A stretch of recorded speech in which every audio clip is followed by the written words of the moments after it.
want to look at this question related to the ISLM model with interest rate targeting. So under the assumption of interest rate targeting, instead of the upward sloping LM curve, we will have the horizontal LM curve at the level of interest rate chosen by the central bank. So in this version of the ISLM model, we're assuming instead of targeting the money supply, the central bank is targeting the interest rate. So instead of the upward sloping LM curve, now we'll have a horizontal LM curve at the interest rate chosen by the central bank. So the first part of this question asks us to derive the IS relation. Now this is similar regardless of whether you're looking at the IS in a model with money supply or interest rate targeting, because the central bank's monetary policy or whether it decides to target the money supply or interest rate will influence the LM curve, whether we will plot it upward sloping or whether we'll plot it horizontal. So now we know IS curve shows all combinations of interest rate and output such that goods market is in equilibrium, right? This is the definition of IS curve of interest rate and output. So the key here is that such that goods market is in equilibrium, right? That's the key here, such that goods market is in equilibrium. So what we're going to do is, so when we're deriving the IS relation, we start with the goods market equilibrium condition because that's what the IS curve represents. So we start with goods market equilibrium condition given as y is equal to z, where z is c plus I plus g plus nx. Now in this case, you know t is 200, we have lump sum taxes.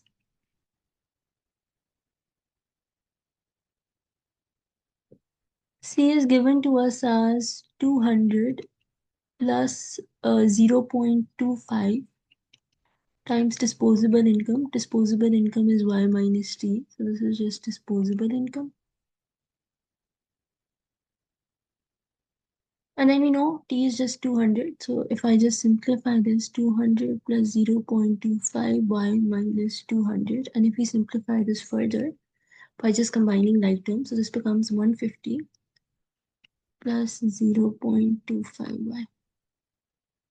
Investment is given to us as 150 plus 0.25y minus 1000i. And G is now, okay, so G, what I'm going to do is instead of taking it to be 250, I'll take it as G bar, where it's exogenously given. Now, why am I taking it as G bar? Let's just look at that. Instead of taking the value 250, I take it as G bar. Sorry, exogenously given. So now, why are we taking it as G bar? Let's just look at that. Why am I taking it as G bar rather than 250? So we will first derive IS curve for an arbitrary G. So we're deriving it for an arbitrary G, like G bar. Because it is changed in a later part of the question. This question is not visible here, but there's a later part D in this where we talk about the fiscal expansion, where the government increases G and we want to find the new equation of the IS curve. So if I derive it for an arbitrary G right now, then I won't have to do all of this work from scratch again, and we can just plug in the new value G bar here to get the new IS curve. So it will save us deriving the IS curve from scratch again if we just use an arbitrary G right now. Curve for an arbitrary G because it is changed in a later part of the question. It's not visible here, but it is partly fiscal expansion. It's changed in a. So whenever you're doing a numerical problem related to ISLM model, and you do have a later part, for instance, on fiscal expansion where the government increases G and you need to derive the new IS curve. So it's a good idea when you're deriving the IS curve the first time, you use an arbitrary value of G so that you can just later plug in the new value G without doing all the calculations again. So that's the only purpose here. Nx is equal to 0 because we know, because what we're looking at is a closed economy. So in this case, this is what we're given, right? So we know, okay, we want to, IS curve represents goods market equilibrium. So we're going to start with the goods market equilibrium condition. And we know in this case, consumption, investment, government spending, and net exports. So now Let's just clear this up. So sorry. So goods market equilibrium condition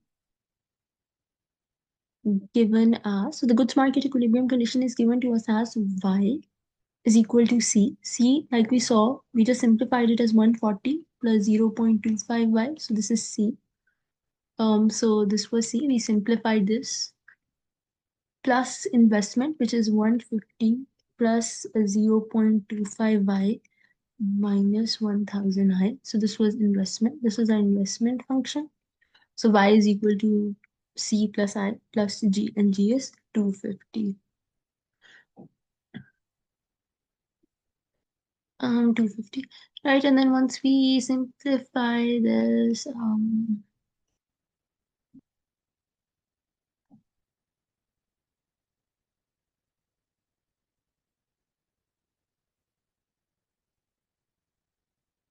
now we saw,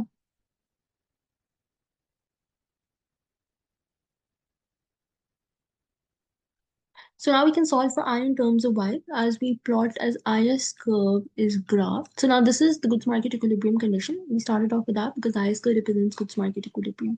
Now we can solve for I in terms of y as IS curve is graphed um, with I on vertical axis. Whenever we plot the IS curve, we have interest rate on vertical axis and output on horizontal axis.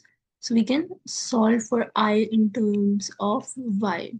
Now, what does this do is this makes it easier to identify intercept and slope of IS curve, right? So solving this equation for I in terms of y will just make it easy for us to identify the slope and vertical intercept when we plot it in a graph with y on horizontal axis and I on vertical axis. This makes it easier to identify intercept and slope of IS curve. Intercept and slope of IS curve. Right, so here we can just make oh G I was gonna take as G bar, sorry. We're not taking it as 250 for now. We're taking it as G bar. We're taking an arbitrary value so that later we don't have to derive it again when you change the value of G. Right, so now so I will have to wait a second, sorry. So we'll have to correct this. So we can make this would be 150 plus 150, 300. And we have G bar here, right? We're keeping it an arbitrary value so that we can later plug in the value for it, a new value for it to find the new IS curve without having to drive everything from scratch. So it's 150 plus 150, we're 0.25y, 1000 I, right? So then this, now from for I, you want to solve for here. So this becomes 1000 I is equal to, this becomes 300 minus 0.5y plus G bar. So now I becomes, if I to solve this, this becomes 0.3 minus 0.1235y plus 0.01 G bar. Right, so now what we will do over here is going to be, now we have this equation of the IS. So this is the IS equation. This is now generic IS equation for any value G bar. Now, so IS curve using G bar is 250. Now when I plug in G bar is 250, which is the initial value, the IS equation is going to be I is equal to 0.55 minus 0.55. So in this way we can derive the IS curve equation. We start with the goods market equilibrium condition and then we can just solve for I in terms of y, because when we're plotting the IS curve, we have y on vertical axis and y on horizontal axis. Here instead of using 250, we used a general value of G bar, because later in part D, we will have a fiscal expansion, we'll increase G and they'll ask us to find the new IS curve. So if we're using an arbitrary value G here, So now, first I derive for a generic value g, and if I initially put in g is equal to 250, I'll get the initial IS curve. And later, when we plug in the new value g under the fiscal expansion, we'll have to do is we'll have to substitute this value g bar with the new value g to get a new IS curve without having to do all the calculations again.